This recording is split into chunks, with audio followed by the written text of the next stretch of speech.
Salut à tous, on se retrouve aujourd'hui pour une nouvelle vidéo sous iOS 6 en version finale.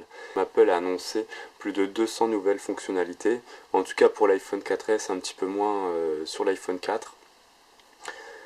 Donc je l'ai installé hier soir sur l'iPhone 4S, donc version 64 Go.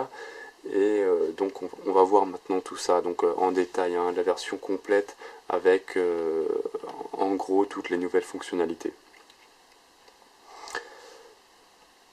Donc concernant l'application téléphone, donc à propos de l'interface, on remarque tout de suite un nouveau coloris silver, mais aussi la barre de statut qui passe maintenant en bleu, ou qui peut aussi s'adapter en fonction de la couleur des applications, et les développeurs pourront aussi peut-être modifier cette couleur.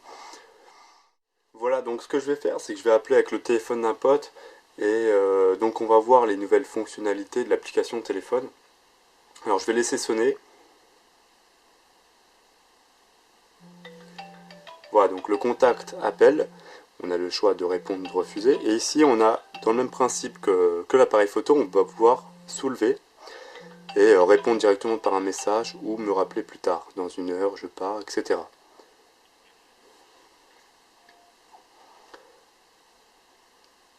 Alors, je ne vous ai pas montré, mais on aurait pu aussi très bien personnaliser un message, le taper soi-même et l'envoyer directement avec l'application iMessage ou l'application message.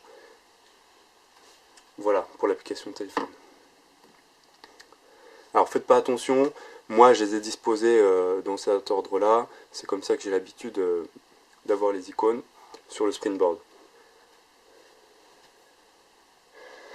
L'application Mail, alors, donc elle a été revue, on a une nouvelle organisation des boîtes aux lettres, donc ici on peut voir les différents comptes, iCloud, Hotmail, Exchange, et surtout la nouvelle fonction VIP.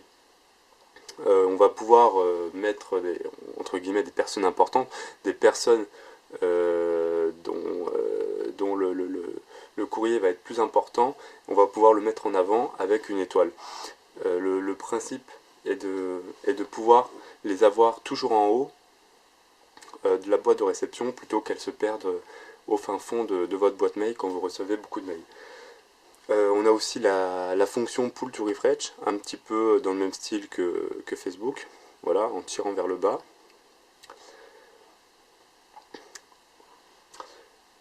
Voilà, donc c'est à peu près tout pour la boîte aux lettres.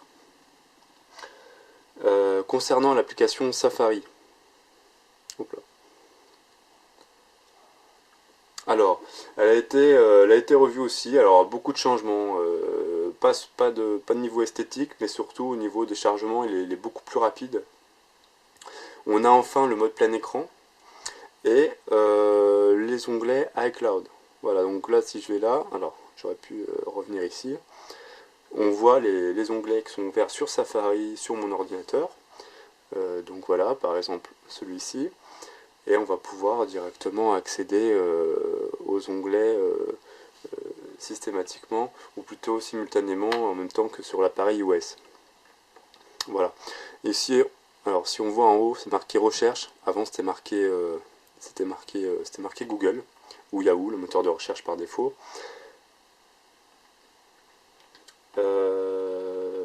Qu'est-ce que je peux vous montrer ?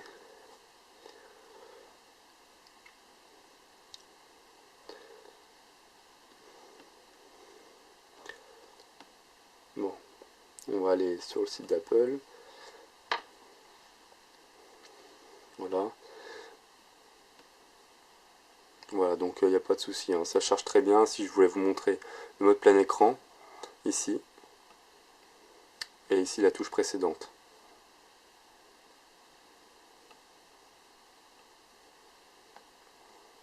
Donc le mode plein écran, on l'attendait depuis longtemps. Le voici, le voilà, j'ai envie de dire. Qu'est-ce qu'on a d'autre Sur l'application message, donc il n'y a pas énormément de nouveautés. C'est plus... qu'est-ce qu'ils ont rajouté? Oui, ici, donc, par exemple, ils ont rajouté des smileys. Il y en a beaucoup plus, il y en avait une centaine, maintenant on approche, on a à peu près autour de 200 smileys. Bon, il y a des nouveaux, c'est toujours bien à prendre. Si les messages s'envoient plus vite, surtout les e-messages. Et aussi, comment dire, on a un nouveau son pour l'application dictée, pas l'application mais la fonction dictée.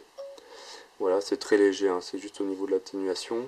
Et j'oublie rien d'autre. Si, bah donc la sécurité a été revue. Et si on va aussi dans les iMessages, quand on reçoit des MMS, ici on a une nouvelle présentation. Voilà, on peut voir 4 sur 5, 3 sur 5.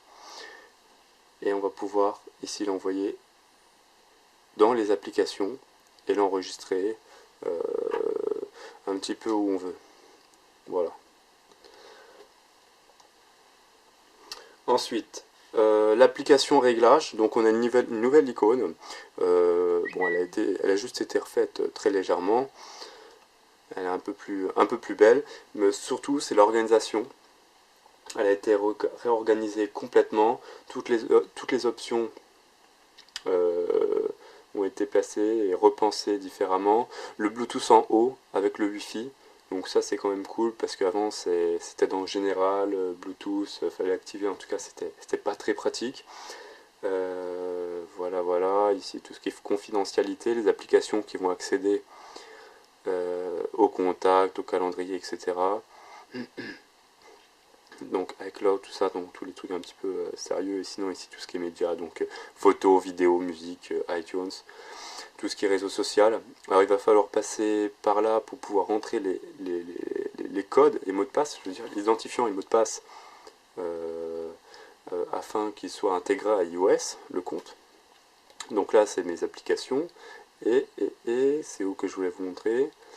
Voilà, ici on a FaceTime.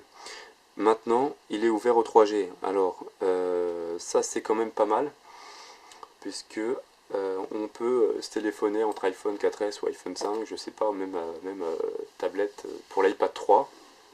On va pouvoir se téléphoner comme ça, gratuitement, sans être obligé d'être en Wi-Fi.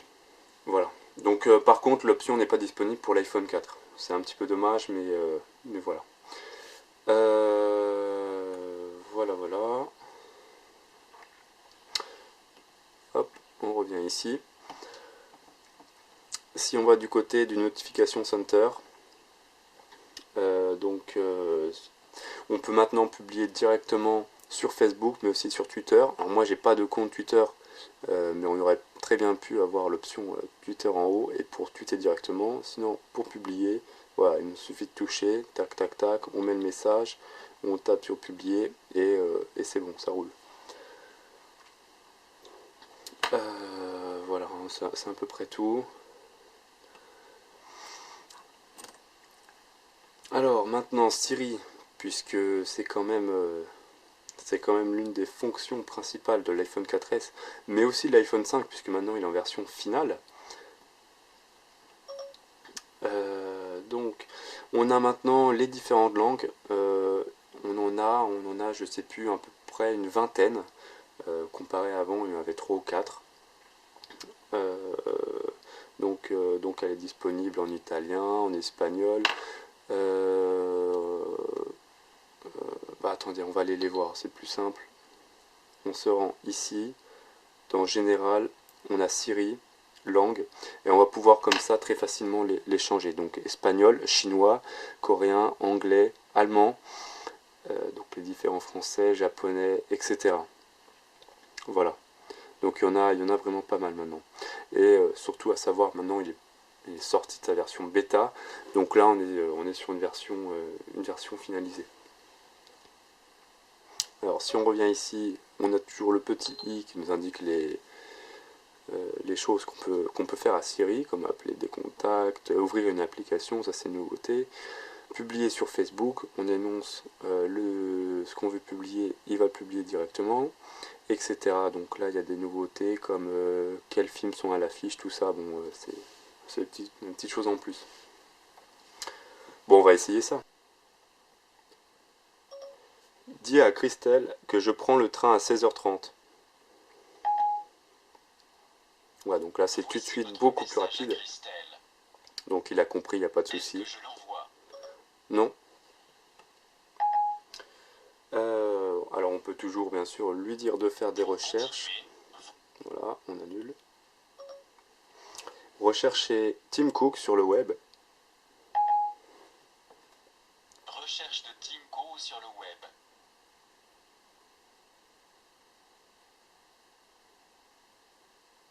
Voilà. Donc après on aurait pu lui dire aussi chercher sur Wikipédia. Ça aurait été un petit peu plus rapide. Qu'est-ce qu'on peut lui dire? Oui, je sais. Ne pas oublier de sortir le plat du four dans 10 minutes.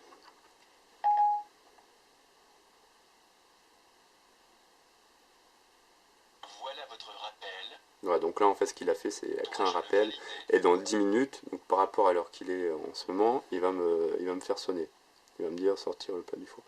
Très bien, pas de rappel pour le moment. Voilà, alors réveille-moi demain matin pour 6h30. Voilà par exemple, c'est juste pour voir s'il comprend. C'est réglé pour 6h30. Pas de souci. Alors je vais l'éteindre, sinon je vais me lever demain à 6h30, j'ai pas trop envie. Alors normalement maintenant on peut lancer n'importe quelle application du Springboard directement depuis Siri. Alors on va essayer ça. Lance l'application iCoyote. Ah mais je sais pas si je l'ai aussi. Laquelle souhaitez-vous? Non je l'ai pas. Tour de magie. Je vais essayer autre chose. Lance l'application Shazam. Ok, donc pas de souci. Alors on peut maintenant lui faire des itinéraires directement, lui énoncer des itinéraires. Je veux aller à... pardon. Je veux aller à Lyon, avenue Jean Jaurès.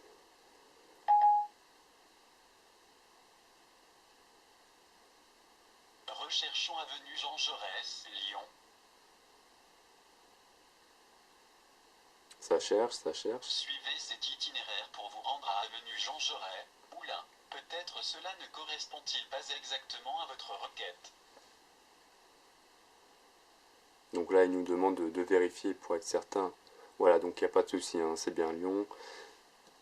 Donc, démarrage de l'itinéraire on touche rien. avenue Jean Jaurès, Moulins. Tout part tout seul. Vers le nord-ouest sur D49.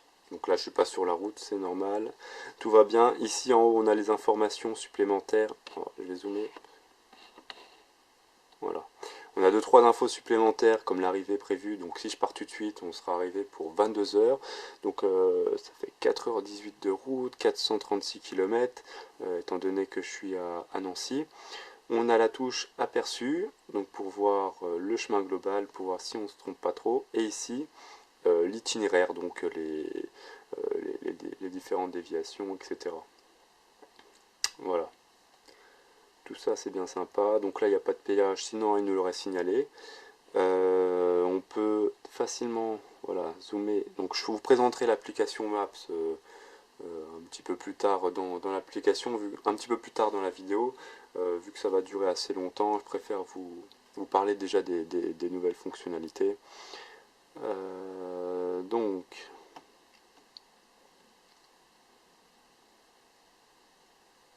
oui, voilà, bah, c'est bien là, pas de souci. On peut faire fin et quitter l'application. Alors là, j'essaye en direct en même temps de vous. Apparemment, maintenant, on peut lui demander les scores de la NBA, de la NFL, de la Ligue 1, du baseball, etc. Je vais essayer ça vite fait. Quels sont les scores de la NFL?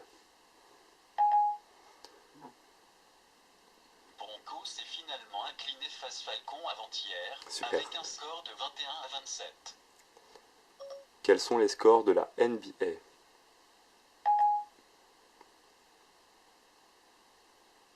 Thunder a gagné le NBA Final 4-1 face Nickel. Heat. L'équipe a perdu le match. Quels sont les scores du hockey? Thunder a gagné le NBA Final 4-1 face Heat. L'équipe a perdu le match 121 à 106. Donc là, il s'est un petit peu trompé. Bon, c'est pas grave. Alors, autre chose qui n'avait pas fonctionné quand j'avais essayé, je vais réessayer là en même temps que vous pour voir. Quels sont les scores de la Ligue 1? Alors, j'ai bien insisté sur le Ligue 1. Résultat du championnat. Ah, ça a Ligue marché. française Alors du que ça n'avait dimanche pas dernier. fonctionné, moi. Ok. Bon, en plus, ouais, ok. Merci, merci. Bon, on peut aller loin comme ça, hein. Quels sont les scores du baseball? Donc, ils ont mis pas mal de résultats sportifs, etc. Un instant. Voici ce que nous Ok. réserve le championnat de F. Ouvrir les réglages.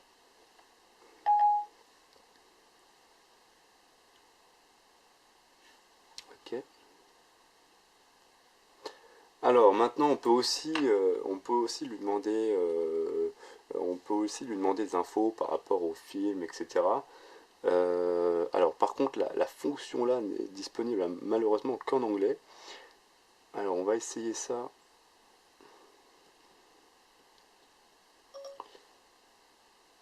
Show me movies with Aston Kutcher. I found quite a number of movies with Ashton Kutcher. Ok, bah il a compris. Alors ça c'est quand même cool parce que même moi j'aurais pas compris. Alors qu'est-ce qu'on peut lui demander d'autre? J'avais pris des notes. Oui. Donne-moi les infos sur Joachim Noah et Tony Parker. Hi, it's Hmm, 5:49 p.m. By the way, je suis encore en anglais. C'est pour ça. Pas de soucis.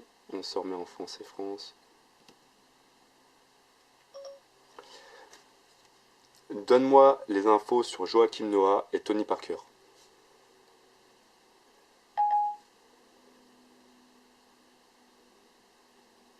Voyons. D'accord. Nickel. Voici Joachim Noah et Tony Parker.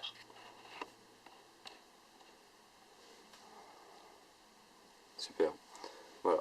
Donc ça non plus, j'avais pas essayé juste avant. J'ai essayé en direct, hein, donc c'est nickel quoi.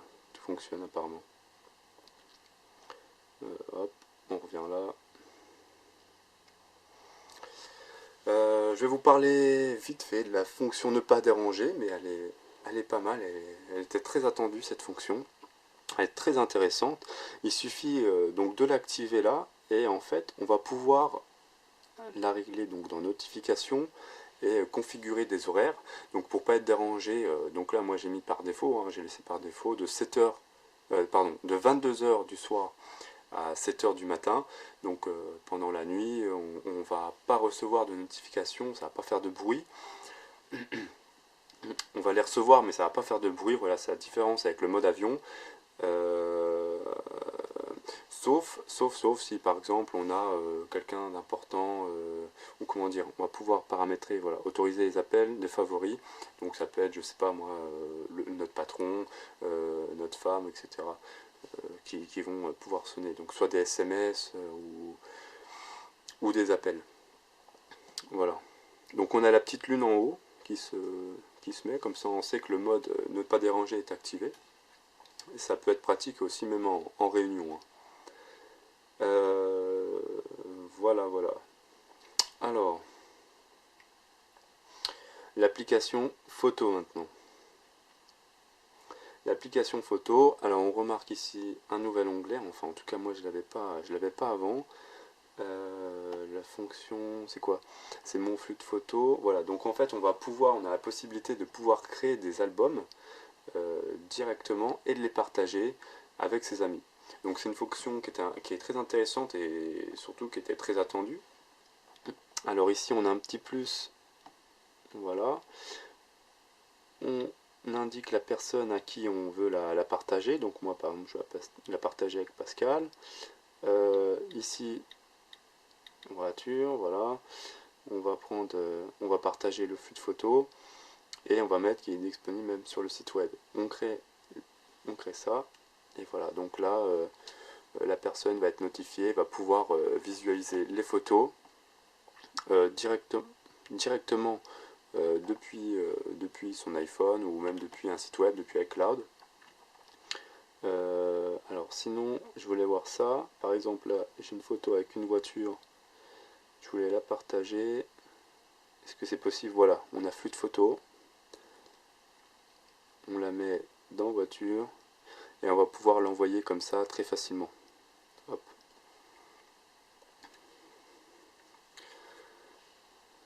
Voilà, donc je vais l'enlever quand même. Supprimer une photo. Alors on peut ajouter plusieurs personnes, on peut même l'ajouter des groupes de personnes, on n'est pas obligé de mettre une seule personne. Voilà, voilà. Alors on va passer maintenant, vu qu'on était dans les photos, à l'appareil photo. Voilà, donc là, pas énormément de nouveautés, juste esthétique, on voit que la barre passe en noir, mais sinon il n'y a rien de nouveau. Sauf sur iPhone 4S, iPhone 5, on a le mode panoramique qui est disponible et qui était cette fonction elle aussi attendue. Donc ce qu'on va faire, c'est qu'on va aller dehors et puis on va aller tester tout ça tranquillement. Ok, donc là on est dehors, c'est bon.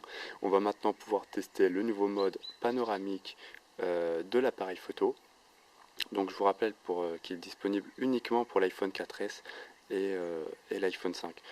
Donc sûrement une histoire de puissance. Puisque le mode panoramique gère jusqu'à 28 millions de pixels.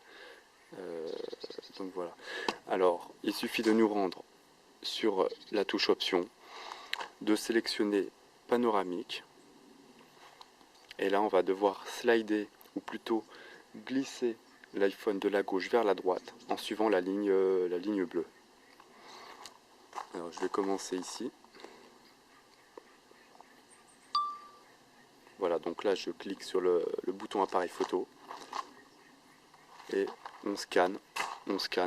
C'est pas grave si je suis pas très droit. Le gyroscope est là pour corriger.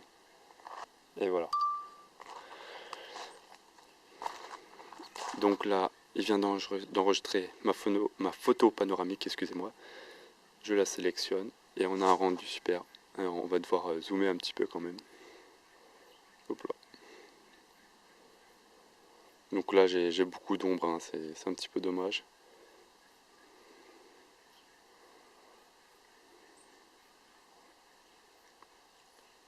Mais la photo est vraiment parfaite. On continue notre petite promenade sur les applications, sur les nouveautés d'iOS 6.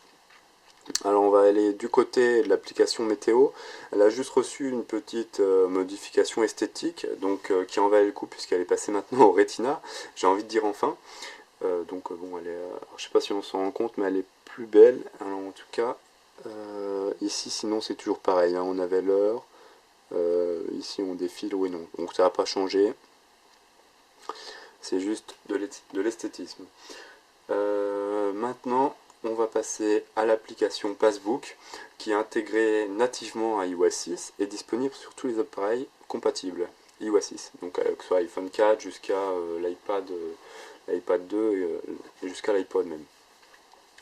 Alors, cette application Passbook, elle est là. Voilà. Alors, celle-ci disponible maintenant nativement sous iOS 6. Dès le lendemain d'iOS 6, une vingtaine d'applications étaient rendues disponibles, compatibles avec Passbook. Passbook a pour objectif de centraliser sur le téléphone les cartes d'embarquement, les billets pour les événements, le cinéma, le théâtre, les concerts, ou encore les cartes de fidélité, les cartes cadeaux, etc. et plus encore. Donc dans le cas d'une carte d'embarquement, celle-ci s'affichera automatiquement sur l'écran donc de l'iPhone et dès qu'on en a besoin, ça va pouvoir être notifié par rapport au lieu, géolocalisation, etc. Donc l'intérêt de cette application est d'informer automatiquement le possesseur de quelconque modification d'horaire et de lieu, etc. Alors depuis ce matin, j'ai eu l'info qu'apparemment le distributeur Leclerc, c'est le premier français à avoir rendu une application disponible. Donc voilà, avec son application, je crois que c'est Zéro Prospectus. elle permet d'intégrer, comment dire, d'intégrer la carte e-Leclerc directement dans l'application Passbook. Donc c'est pour ça qu'on a ici un lien vers l'App Store. Voilà, donc la search, je sais pas. Alors je l'ai pas testé, j'ai juste vu l'info juste avant de commencer la vidéo. Bah, je vais aller voir.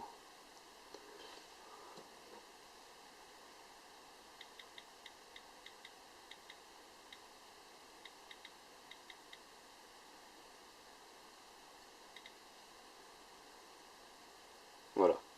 Donc en plus, mince, vous pouvez en profiter pour voir que il y a, comment dire, quand on fait des recherches dans l'App Store, on a ce nouvel affichage. Oh, j'ai cru qu'il ne me demandait pas le mot de passe.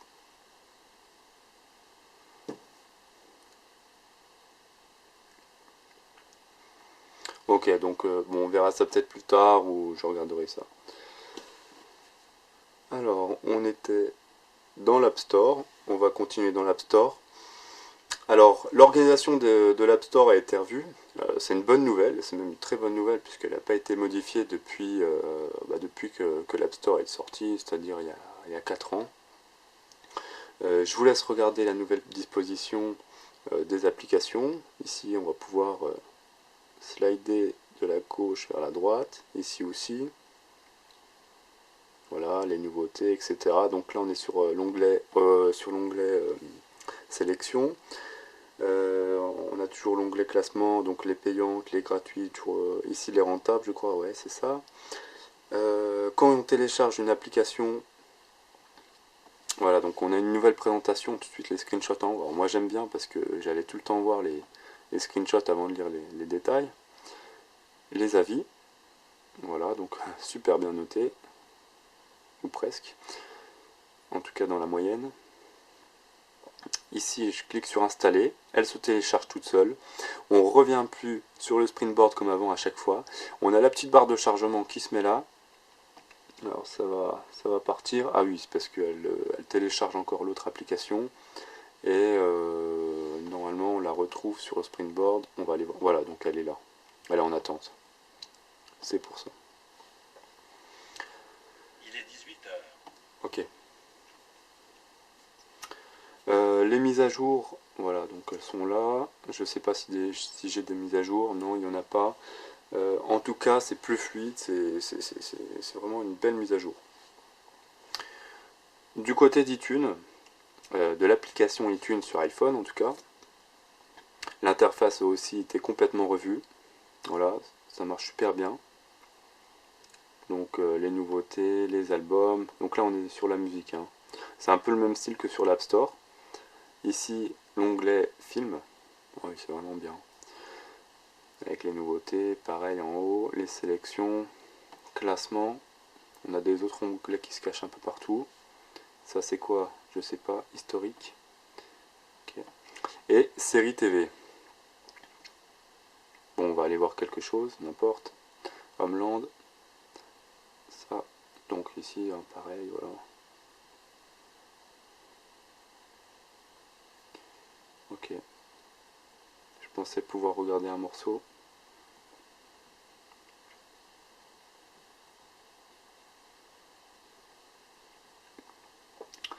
C'est pas grave.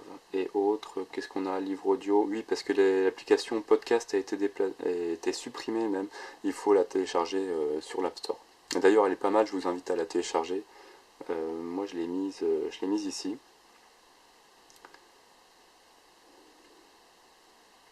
C'est la première fois que je la démarre. Voilà. Oui. Donc voilà, ici, on a les classements. Non, c'est vraiment très bien fait. Je sélectionne un podcast. Voilà. Ici, on va pouvoir accélérer la vitesse ou diminuer la vitesse, accélérer dans le temps, pause, suivant, etc. Donc bon, les choses basiques, mais il y a beaucoup de stations, elle est vraiment très très intéressante. et ça marche bien. Donc là c'est sur les podcasts audio, ici on passe sur les podcasts vidéo. Voilà. Alors, la fonction plan, donc ce qui a été mis en avant chez Apple, en tout cas lors de la présentation, puisque c'est là qu'il y a eu le plus de travail effectué. Alors je vais zoomer pour que vous puissiez voir convenablement. Voilà. Donc là, il n'y a pas de souci, hein, c'est super fluide. Voilà. C'est super fluide. On va pouvoir faire 2-3 recherches et tester la fonction 3D, par exemple. Donc par exemple sur New York. Bim, voilà.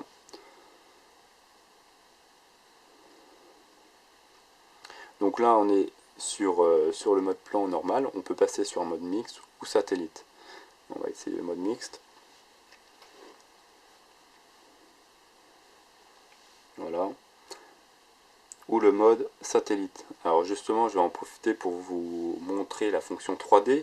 Elle est disponible uniquement pour le nouvel iPad 3, l'iPod Touch 5, l'iPhone 5 et l'iPhone 4S.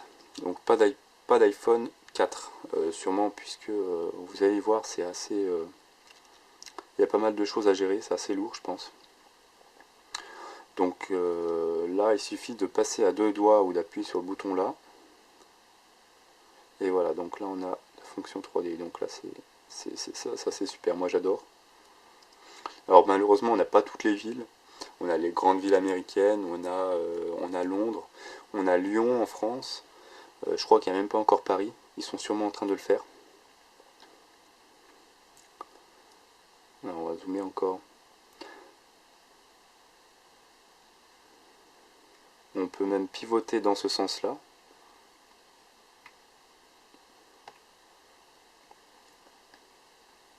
Alors je vais me reculer. Je vais aller du côté de Central Park. Voilà, donc on reconnaît le parc. 2 doigts.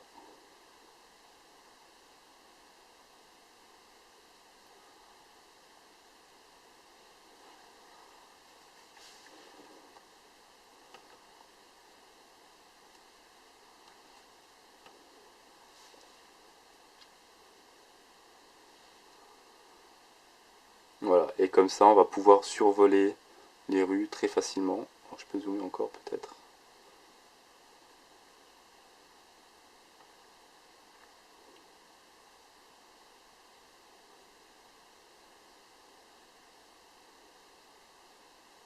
Les rues de New York, donc là on est à Manhattan. Rapidement, alors je vais essayer de mettre San Francisco. Alors, si j'écris n'importe quoi aussi.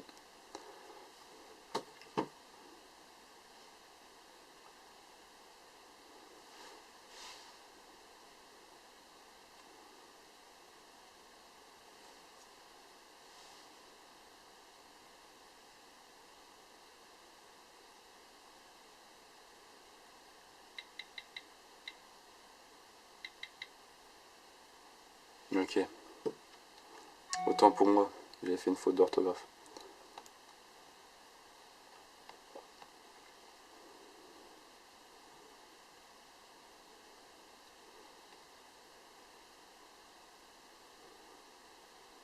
Donc là sur des villes comme ça c'est magnifique, hein.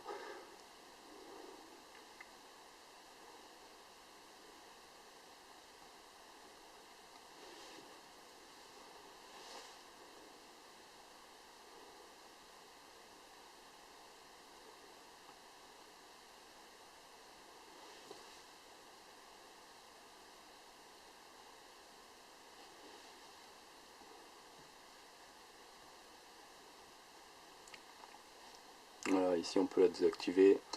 Et on va aller sur Lyon, en France. Super. On zoom. Et là, je sais pas si vous voyez bien, on va passer sur le mode 3D. Voilà, donc pareil, hein, donc là c'est un peu moins haut quoi.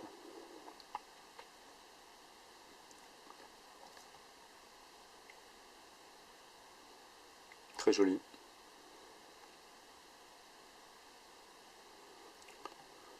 Et on va finir par Londres, et je vais arrêter de vous embêter avec ça. Oula. Oui, j'ai mis Big Ben.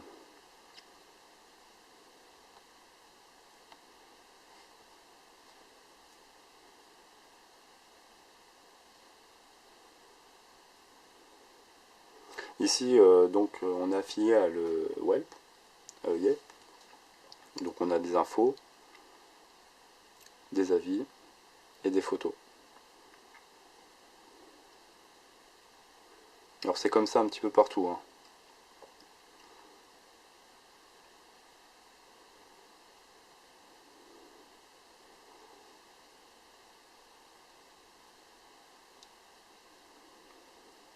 Par exemple, si je vais sur Nancy, ici aussi on a la petite flèche. On va juste avoir un plan, pas de photo, hein, on n'a rien de spécial, mais on va pouvoir trouver des boutiques comme ça. Je repasse sur le mode standard. Voilà, donc on voit qu'il y a beaucoup de choses qui sont identifiées comme des restaurants, des cafés, des, je sais pas, ABC Game, je sais pas qu'est-ce que c'est, des librairies, etc. Saint-Sébastien, donc le centre commercial, avec des infos comme, j'allais dire le numéro de téléphone, mais il n'y est pas. Bah non, Saint-Sébastien, c'est juste une galerie. Ici, voilà, donc tous les restaurants, on a le numéro de téléphone, etc. Bon, là, c'est juste, ça vient d'arriver, mais après, par exemple, je sais qu'il y aura des avis sur les boutiques, etc. Voilà, réservoir, donc ça, c'est une boîte, une discothèque, le parc. Voilà. Donc, non, c'est très souple, c'est très bien. Surtout qu'on a la fonction GPS, par exemple, on veut aller ici au café, itinéraire vers ce lieu. Voilà. Démarrer, et c'est parti. Démarrage de l'itinéraire vers rue Callot. Dirigez-vous vers le nord-ouest sur D49. En plus de ça, quand on fait autre chose, on a le GPS qui est en haut dans la barre de statut. Donc on va pouvoir revenir très facilement et avoir par notification les directions quand il va falloir tourner à gauche, à droite. Ça va être indiqué en haut dans un petit panneau, dans le même style que quand on reçoit des SMS. Bon, j'ai fait d'autres vidéos, pour ça n'hésitez pas à les voir sur ma chaîne. Des tests du GPS très complets en voiture. J'ai fait aussi des tests de Siri plus complets et des tests de l'application Maps en bêta. Là, voilà. Bon, je crois avoir fait le tour sur les principales nouveautés d'iOS 6. Si vous en avez d'autres, n'hésitez surtout pas à les marquer dans les commentaires. Maintenant, moi j'attends l'iPhone 5. J'espère qu'il devrait arriver, en tout cas il devrait arriver vers le 21 septembre. Je vous ferai une vidéo très vite du déballage, puis un petit tour du système, ainsi que quelques tests de rapidité, de fonction, de vidéos, des photos, etc. Donc n'hésitez pas à vous inscrire à ma chaîne YouTube et de mettre un petit pouce vert, ça fait toujours plaisir. Salut à tous!